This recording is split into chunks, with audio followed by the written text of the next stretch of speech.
दोस्तों नमस्कार। आज हम चर्चा करेंगे बीएड, बीटीसी, यूपीटीटी, सीटीईटी सबके लिए जो एक इम्पॉर्टेंट टॉपिक है, शिक्षण की विशेषताएं और शिक्षण का उद्देश्य। शिक्षण की विशेषताएं क्या क्या होती हैं और शिक्षण के उद्देश्य क्या क्या होते हैं। कल हमने देखा था कि शिक्षण का अर्थ क्या होता है और शिक्षण की परिभाषाएं। तो आइए देखते हैं। सबसे पहले शिक्षण की विशेषताएं। शिक्षण की विशेषताएं क्या क्या होती हैं। शिक्षण की विशेषताओं की अगर बात किया जाए तो हम कह सकते हैं कि शिक्षण या शिक्षा वह साधन है जिसके माध्यम से एक बालक का विकास इस प्रकार किया जाता है कि बालक में अपनी परिस्थितियों से लड़ने की क्षमता आ जाए, वातावरण में समायोजित होने की क्षमता आ जाए और वह अपना जीविकोपार्जन अच्छी तरीके से कर सके, अपना जो भावी जीवन हो उसको वह सफल बना सके। तो शिक्षण हम इस उद्देश्य को ध्यान में रख के करते हैं कि उसका जो भावी जीवन हो वो सफल हो। तो इस शिक्षण की विशेषताएं क्या क्या होनी चाहिए, क्या क्या विशेषताएं इसमें होती हैं, आइए इस पे चर्चा करते हैं। तो अगर हम कहें तो पहला कह सकते हैं कि शिक्षण जो है सुनियोजित होना चाहिए। सुनियोजित का मतलब कि पहले से इसका नियोजन, इसकी प्लानिंग हमको पहले से कर ले रहे हैं। कोई कार्य अच्छा है कि बुरा है जब हम उसको पहले से ही देख लेते हैं कि उसमें को करने में आने वाले समय में कठिनाइयाँ क्या क्या आएंगी, जब उसका हम प्लान तैयार करते हैं तो उसी प्लान में ही वह सब पता चल जाता है।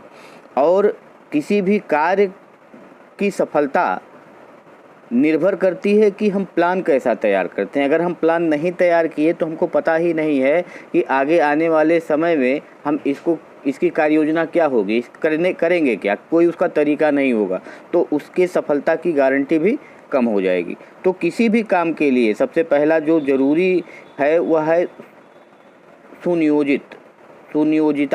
सुनियोजित एकदम होना चाहिए। वह पहले से हमको प्लानिंग करना है कि शिक्षण करना है तो कैसे करना है, किसके लिए करना है, उद्देश्य क्या होंगे, क्या क्या साधन होंगे, कौन सी शिक्षण विधियां हम अपनाएंगे। तो ये सारा कुछ प्री प्लान पहले से ही हम प्लान कर सकते हैं। दूसरा कि जो अच्छी शिक्षण होती है वो सुझावात्मक होती है। सुझावात्मक का मतलब क्या होता है कि सुझावात्मक से तात्पर्य है कि यह आदेशात्मक ना हो करके बच्चे के लिए एक सलाह हो, एक सुझाव हो, जिससे बच्चा माने। अगर आप आदेश देंगे तो बच्चा के अंदर डर की भावना होगी और डर की भावना होगी तो बच्चा वहाँ से हटने का प्रयास करेगा और धीरे धीरे वह पढ़ाई से दूर हो जाएगा। तो जो भी शिक्षण हो वह सुझावात्मक हो और एक जो अध्यापक हो वह बच्चे के लिए सुविधादाता के रूप में कार्य करे, ना कि एक हेड के रूप में। तो दूसरा जो है वो सुझावात्मक शिक्षण जो होता है वह सुझावात्मक होता है। एक अच्छी शिक्षण जो होगी वह सुझावात्मक होगी। और तीसरा हम कह सकते हैं कि अच्छी शिक्षण जो होगी वो प्रेरणादायक होगी। प्रेरणादायक का मतलब बच्चों को मोटिवेट करते रहें कि इसको पढ़ेंगे तो ये होगा, इसको पढ़ेंगे तो ये होगा। तो जो अच्छी शिक्षण होगी वह बच्चों को निरंतर रूप से मोटिवेट करती रहेगी। अगला है कि अच्छी शिक्षण जो होगी वो वैयक्तिक विभिन्नताओं पर ध्यान देगी। वैयक्तिक विभिन्नता, एक क्लास में जितने बच्चे हैं सभी एक दूसरे से इंडिविजुअल डिफरेंट हैं। अब एक अध्यापक को उन सारे बच्चों को एक साथ ही पढ़ाना है और हम किसी एक को लेकर के नहीं चल सकते हैं। तो शिक्षक को ऐसी विधि अपनानी होगी कि उससे सभी बच्चे, सभी छात्र लाभान्वित हों। तो यह व्यक्तिगत भिन्नताओं पर ध्यान रख करके ही पूरा किया जा सकता है, अन्यथा नहीं किया जा सकता है। अगला जो अच्छी शिक्षण का गुण हो कि वह प्रजातंत्रीय होना चाहिए। प्रजातंत्रीय का मतलब कि जिसमें सभी को समान हक हो, समान मौका मिले। ऐसा नहीं है कि वह शिक्षक केंद्रित व्यवस्था हो। जहाँ पे लोकतंत्र होगा वहाँ सबको अपनी बात कहने का समान अधिकार होगा। तो शिक्षण भी ऐसा होना चाहिए कि बालक और शिक्षक के बीच में जो अंतःक्रिया हो वह अच्छे से चले, और जब अंतःक्रिया होगी तभी सबसे अच्छा शिक्षण होगा, अन्यथा नहीं होगा। दूसरा कि अच्छी शिक्षण जो होती है वो प्रगतिशील होती है। प्रगतिशील का मतलब ये हो गया कि बालक का जो पूर्व अनुभव है, जो पूर्व ज्ञान है, उसको आधार बनाते हुए उस बच्चा को शिक्षण दिया जाए जिससे वह आगे बढ़ने में सहायक हो। अगर बच्चे को के पूर्व ज्ञान को आधार बनाया जाएगा तो बच्चे को इससे प्रेरणा भी मिलेगी। अच्छी शिक्षण जो होती है वो निर्देशात्मक होती है, ना कि आदेशात्मक। निर्देश बच्चों के लिए होना चाहिए, आदेश उसमें बच्चों के लिए नहीं होना चाहिए। अच्छी शिक्षण जो होगी वो निदानात्मक और उपचारात्मक, निदानात्मक और उपचारात्मक होगी। निदानात्मक का मतलब होता है कि कमियों का पता लगाना। एक शिक्षक का यह कार्य होता है कि जब वह शिक्षण कर चुका होता है तो उसने अपने उद्देश्यों की प्राप्ति किस स्तर तक की, और अगर उद्देश्य पूरा नहीं हुए तो क्या कमियां रह गई, कठिनाइयां कहाँ रह गई, उसको पता लगाने के लिए वह शिक्षक निदानात्मक शिक्षण करता है। और जब कमियों का पता लग जाता है तो उन कमियों को दूर करने के लिए उपचारात्मक शिक्षण की व्यवस्था की जाती है। तो ऐसा शिक्षण होना चाहिए जिसमें कमियों का पता लगा करके उसको दूर करने के उपाय भी सम्मिलित हों। तो अच्छी शिक्षण वही मानी जाती है जिसमें निदानात्मक और उपचारात्मक शिक्षण हो। अगला पॉइंट अगर हम कहें तो कह सकते हैं कि अच्छी शिक्षण में सहयोग की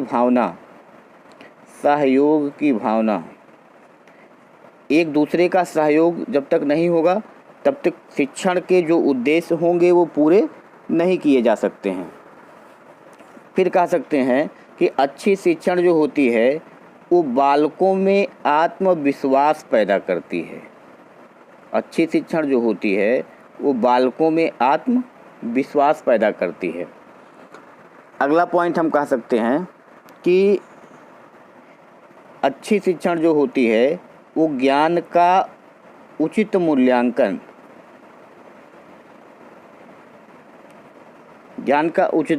करती है। तो हम इतने पॉइंट जो हम पढ़ रहे हैं कि अच्छी शिक्षण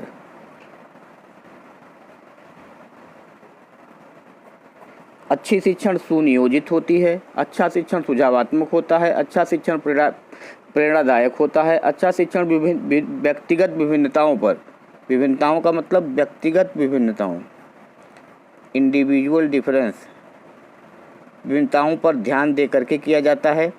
अच्छी शिक्षण जो होगी वो प्रजातंत्रीय होगी, अच्छी शिक्षण जो होगी वो प्रगतिशील होगी, अच्छी शिक्षण जो होगी वो निर्देशात्मक होगी, अच्छी शिक्षण जो होगी उसमें निदानात्मक और उपचारात्मक शिक्षण शामिल होगा, अच्छा शिक्षण जो होगा वो सहयोग की भावना उसमें रहेगी, अच्छा शिक्षण जो होगा वो बालकों में आत्मविश्वास पैदा करेगा, और अच्छा शिक्षण जो होगा उसमें ज्ञान का उचित मूल्यांकन किया जा सकेगा।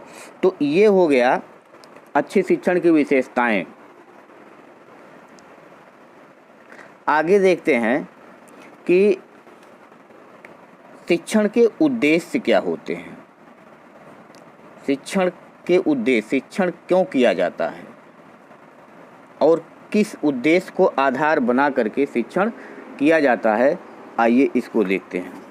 तो अगर इसकी बात करें, शिक्षण के उद्देश्यों की बात करें, तो उद्देश्य जो होगा, जो भी उद्देश्य होगा और वो भी शिक्षण का, वो ये उद्देश्य स्थान के हिसाब से, समय के हिसाब से परिवर्तित होते रहते हैं।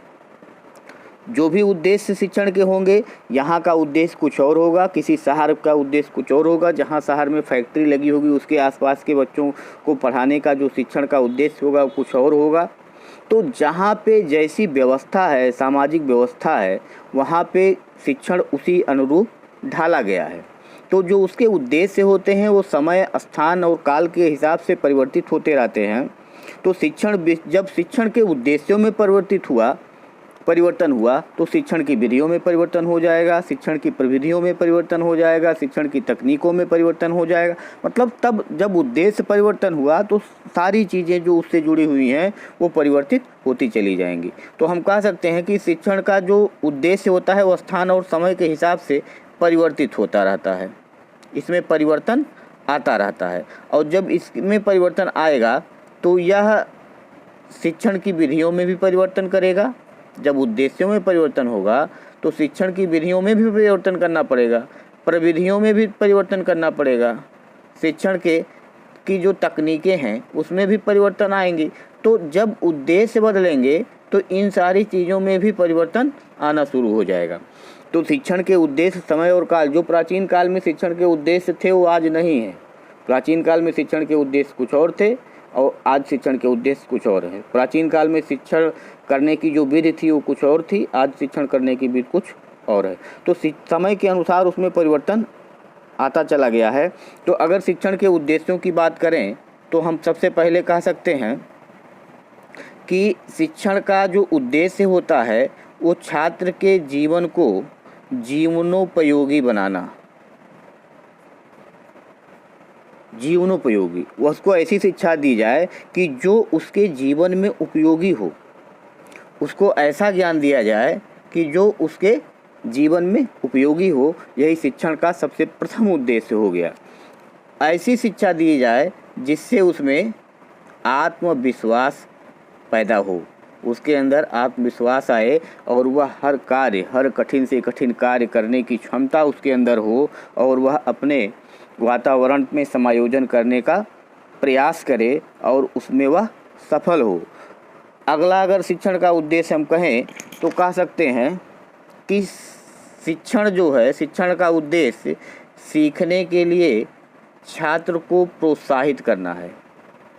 सीखने के लिए छात्र को प्रोत्साहित करना, छात्र को सीखने के लिए प्रोत्साहित करना ही शिक्षण का अगला उद्देश्य है।